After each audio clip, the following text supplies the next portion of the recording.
result of what you see here. You must ask the right questions. Tell you things are bad. Everybody knows things are bad. Don't go out anymore. We sit in the house, and slowly the world we're living in is getting smaller, and all we say is, please, at least leave us alone in our living rooms. Never say anything, just leave us alone. Well, I'm not going to leave you alone. I want you to get mad. Got to get mad. You've got to say, I'm a human being. God damn it. My life has value. And here we go. Everything that follows is the result of what you see here. You must ask the right questions. Tell you things are bad. Everybody knows things are bad. Don't go out anymore. We sit in the house, and slowly the world we're living in is getting smaller, and all we say is, please, at least leave us alone in our living rooms. Never say anything, just leave us alone. Well, I'm not going to leave you alone. I want you to get mad. Got to get mad. You've got to say, I'm a human being. God damn it. My life has value. And here we go. Everything that follows is the result of what you see here. You must ask the right questions. Tell you things are bad. Everybody knows things are bad. Don't go out anymore. We sit in the house, and slowly the world we're living in is getting smaller, and all we say is, please, at least leave us alone in our living rooms. Never say anything, just leave us alone. Well, I'm not going to leave you alone. I want you to get mad. Got to get mad. You've got to say, I'm a human being. God damn it. My life has value. And here we go. Good evening. Good evening. Today is Thursday, May 12th, 11:28, and very, very fun day today. 166, tama ba? 166 o 164 na lang ang timbang ko. From 166.4, yun. 166.4 from ilan ba? 190 last February 1st of this year. So, give or take 3 months, more or less. So, yosin na lang. Target 1 down. Target 1 down. Okay. Next target, Yossi. Hopefully, matigilan ko na siya para regalo ko kay Miss Joan Iglesias sa birthday niya. Bukas. Happy birthday, ma. I love you. Yun. So, sorry for some odd reason, hindi ako maka-broadcast sa Facebook. Hindi ako maka-relay sa Facebook. It's weird na dito lang siya lumalabas sa YouTube. So, sige. Okay lang yan. Tuloy na lang natin. So, kung may makakapanood man, mamaya o bukas, thank you very much for tuning in. Tonight, as the title says, let's talk about assuming a person you're listening to knows something that you don't. I think this applies to anything and every interaction that we have with everyone and anyone that we come across with. An old friend, a new acquaintance, everybody. Kasi I don't agree that we can all see from the same perspective. We can all see from the same lens, as they say.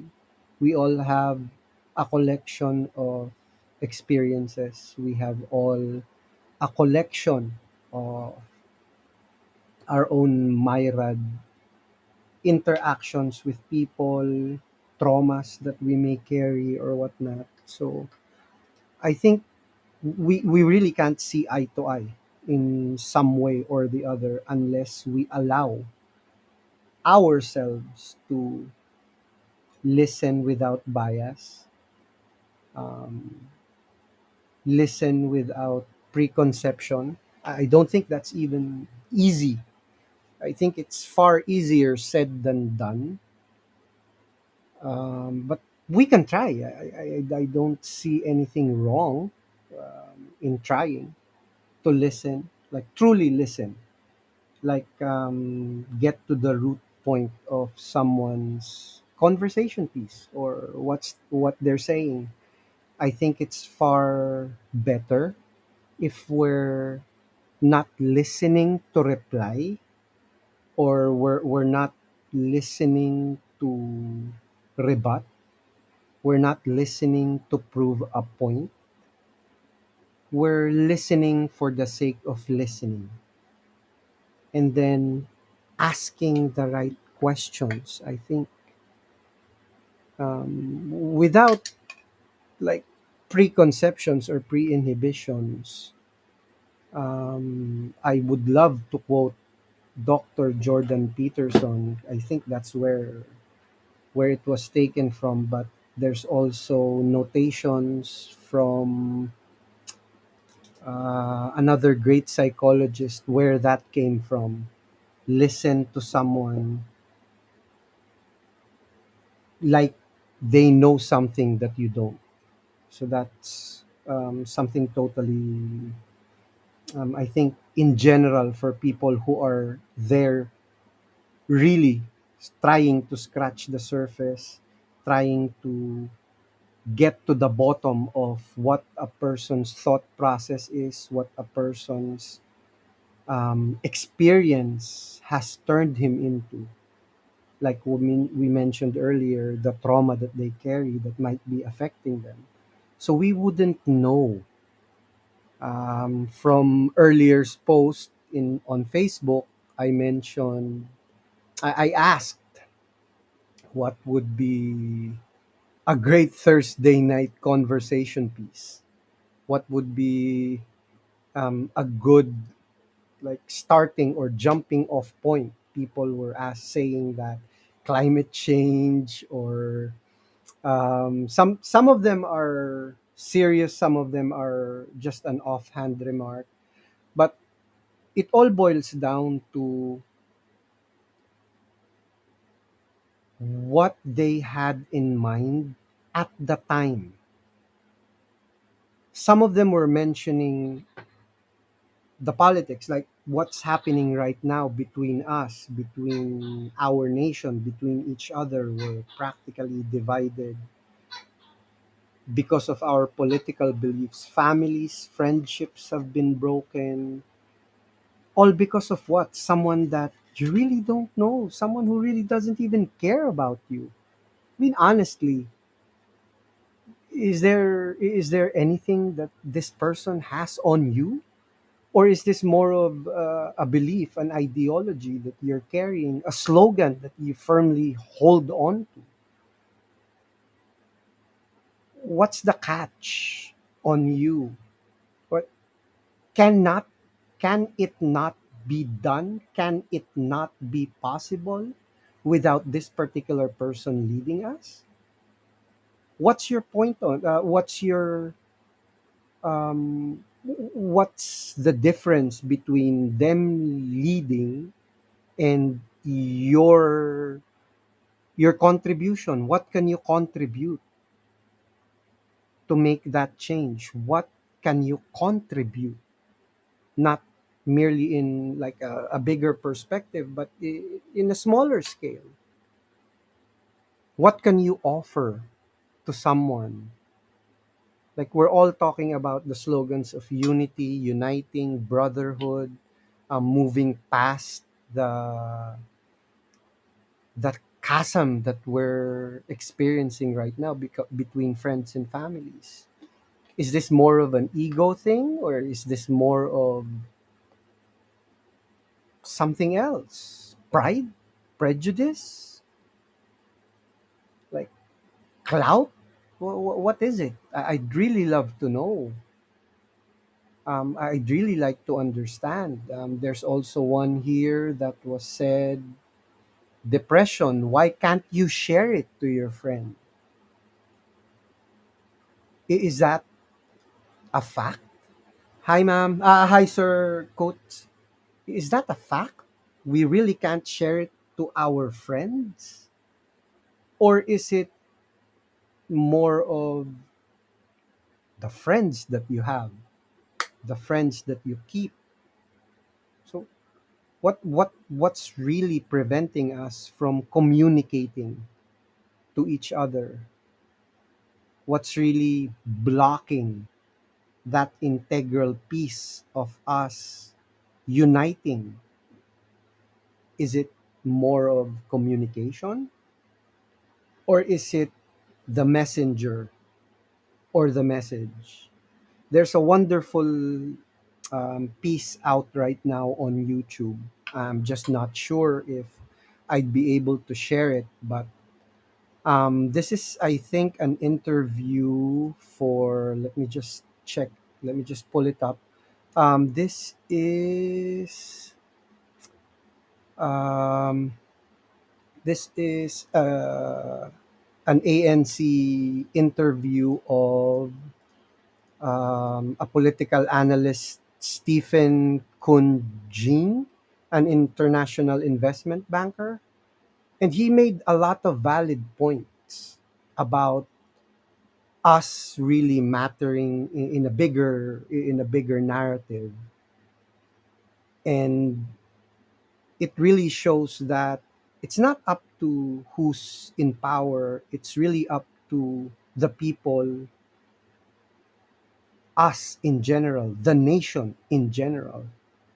How do we make our country matter in a larger stage if we can't even prove between ourselves that we can be united, just like 300 years ago? What does it take? Does it take another world war? Does it take another God, I hope not, another invasion? Even the pandemic itself did not unite us. In some countries, they were already united because of the pandemic. It separated them physically, but it made them stronger as a nation. They bonded together. So, what are we missing? What are we putting ahead of ourselves that prevents us from really connecting like between each other? Is it more pride, or, like I said earlier, pride, prejudice? Which one is it? I don't know. I'm at a loss. I'd love to um, put the psychological perspective on it, like a spin on psychology, but I think it doesn't require to. It's like a very personal question that you have to ask yourself. Why can't I talk to my friend without honesty? Like, why can't I just say that to my friend? Like, what I really have in mind, what I really believe in. Is it because of rejection, like the thought of rejection, a preconceived notion of rejection, a preconceived notion of judgment? Is it us really, or is it the other person that's really the problem? Which one is it? Or is it the distortion between our perception and what's real? I wouldn't know. There are great papers on the negative campaigning impacts, the negative campaigning, a matter of taste, political attacks, incivility, and moderating role of individual differences. This, what happened in the last few weeks, is not unique to ours. It has been studied, and that it has been proven that where's there it's been happening since the dawn of time. People are being pitted between each other. It's nothing unique, it's nothing special. In every country, in every civilization, that's been done. It's all written, it's even in the Bible. So What can we do as a generation to make that change? What can we do personally to make that change? I mean, all I have for tonight is just questions. I don't have the answers. I never have the answers. I'm just trying to ask the questions. I mean, would it really be so hard to reach out to a friend, or is it just you trying to be on a higher level than your friend? You're trying to put them down. Wonderful meme out there right now. A friend again who voted for a different politician reaches out to the friend who believes on a different politician, and then they're mocking the other friend is mocking the other, like, go ask help from the person that you voted. Is that is that how low we're going to go? Is that how low we are? Is that the level of friendship, or is that the level that we want to go down to, the level of pettiness that we want to go to? I don't know, man. Because that's not me. I wouldn't even fucking think of doing that. Not in a million years. If I can help, I'll help, regardless of your political, religious, or whatever. Because nothing separates us, really. It's just our experiences and our preconceived notions. Good evening, Sir JM. Huh? Good evening, Joy. Good evening. So, is that how we want to push this? Like, how far we want to push this? Like, a level of pettiness so childish? I don't know, man. I don't know. I mean, really, really. So, I think this will be a wonderful opportunity for us in general, in general, as a person individually, and as a nation, as a group, the group of friends. We'll start with that. We'll start with you. How did I react to this? Because of the negative campaigning, because of the mudslinging, because of the muckraking, because of a slogan, because of a catchphrase, etc., etc., that I clung on to, and then my confirmation bias allowed me or clouded my judgment to the level of forgetting my friends, forgetting my family, my relatives, my coworker. And then in the long run, who can you approach? You're part of a group, you're part of a larger group, but who's really there for you? Like, the people that you considered to be a part of, the tribe that you attached yourself to during a particular period, during this campaigning period, would they be able to help you? Like, these perfect strangers out there that you clung on to. There are great examples out there that they are really connecting from strangers to friends.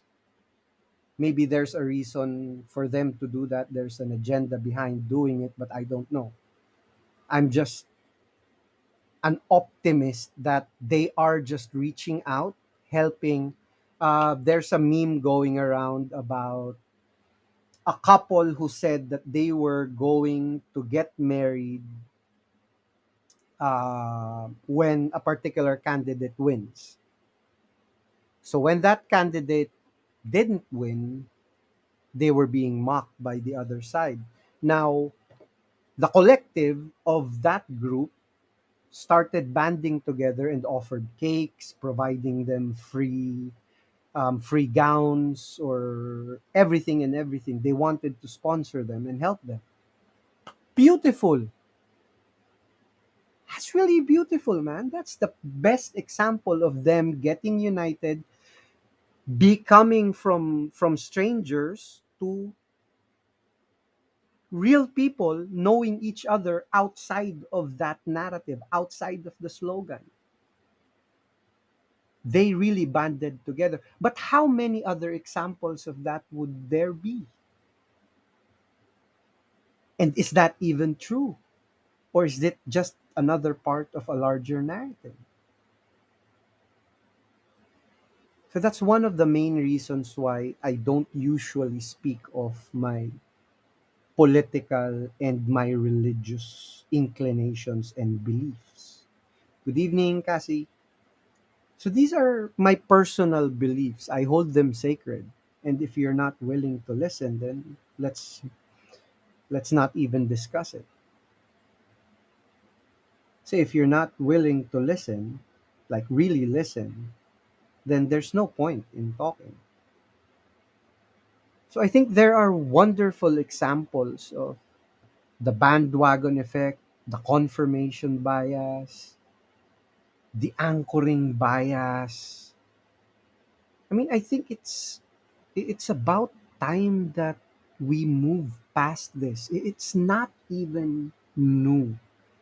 It's like so old. It's so passe for us to be a victim of it. I mean, is it really that easy for us to be played against each other? When in the long run, it's going to be us that really matters.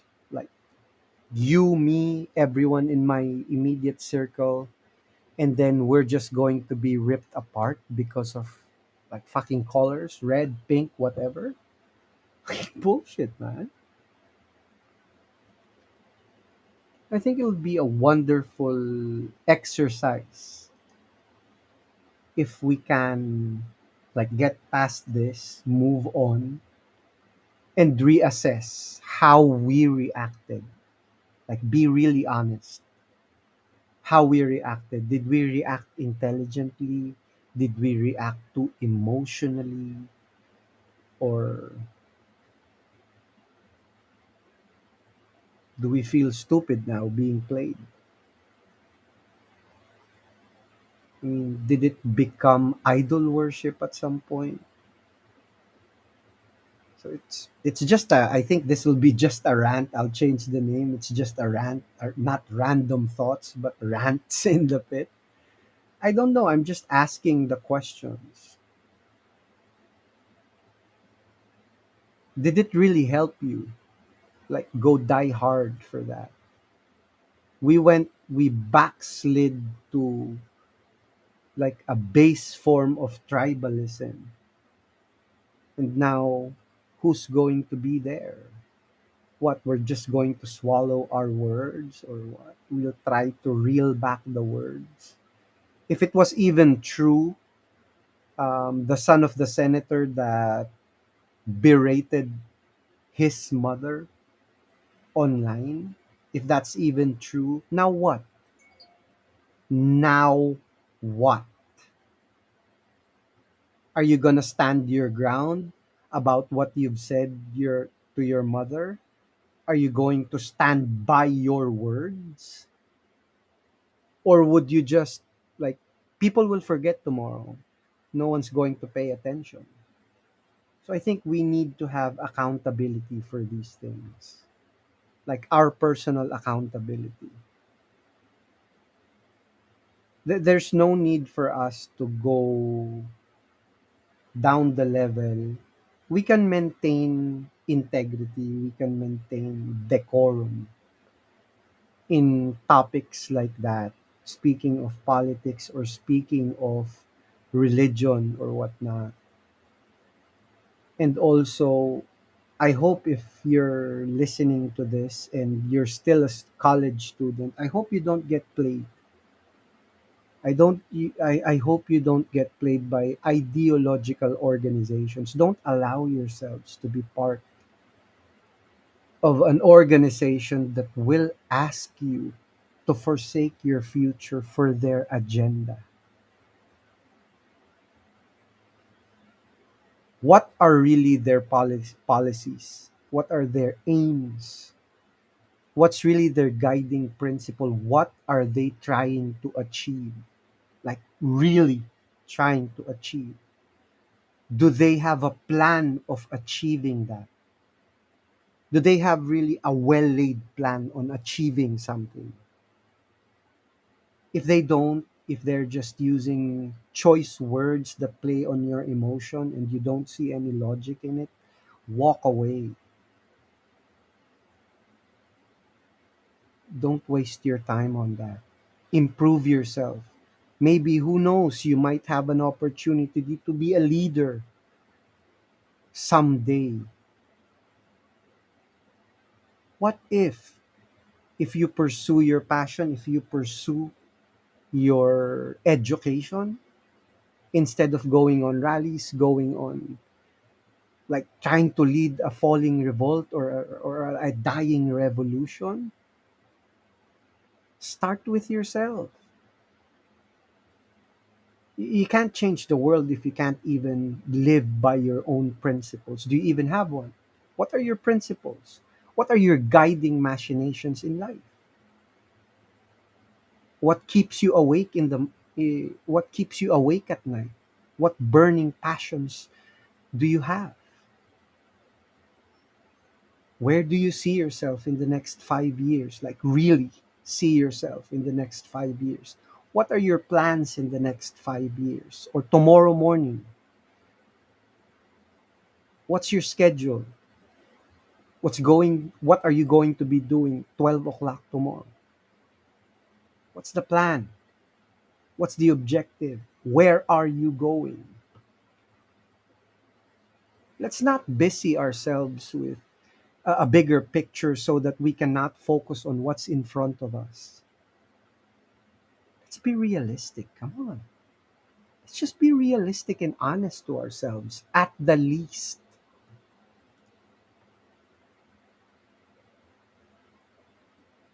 I'm not saying having ideals or being idealistic is wrong.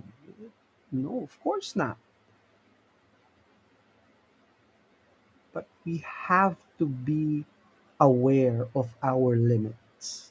We have to be aware of our strengths and our rooms for improvement. The old should listen to the new, and the new should listen, of course, to the wisdom of the old. It's a two-way street. Communication is a two-way street. So maybe, just maybe, we can put down our pitchforks and our shovels and torches and just sit down, have a decent conversation about what are we going to do now with our lives. So you've done your part, you voted for the next 6 years, nobody gives a fuck about you. What are you going to do now about yourself and where you are? What are you going to do now to make that better change in your life?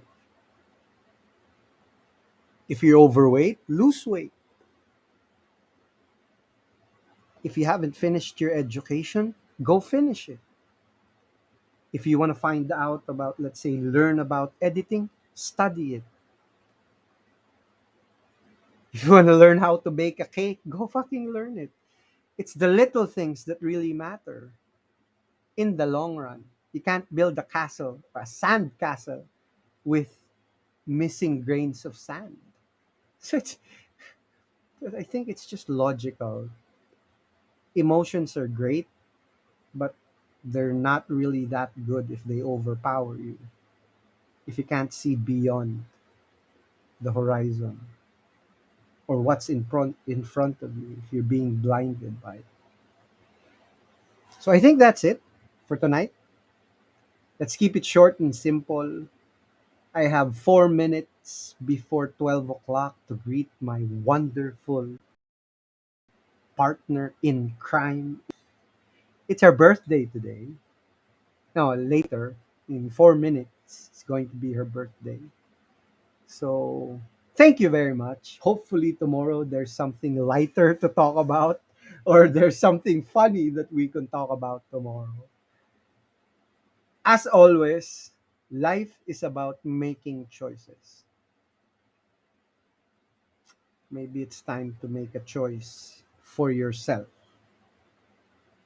Choose yourself, maybe. Choose yourself.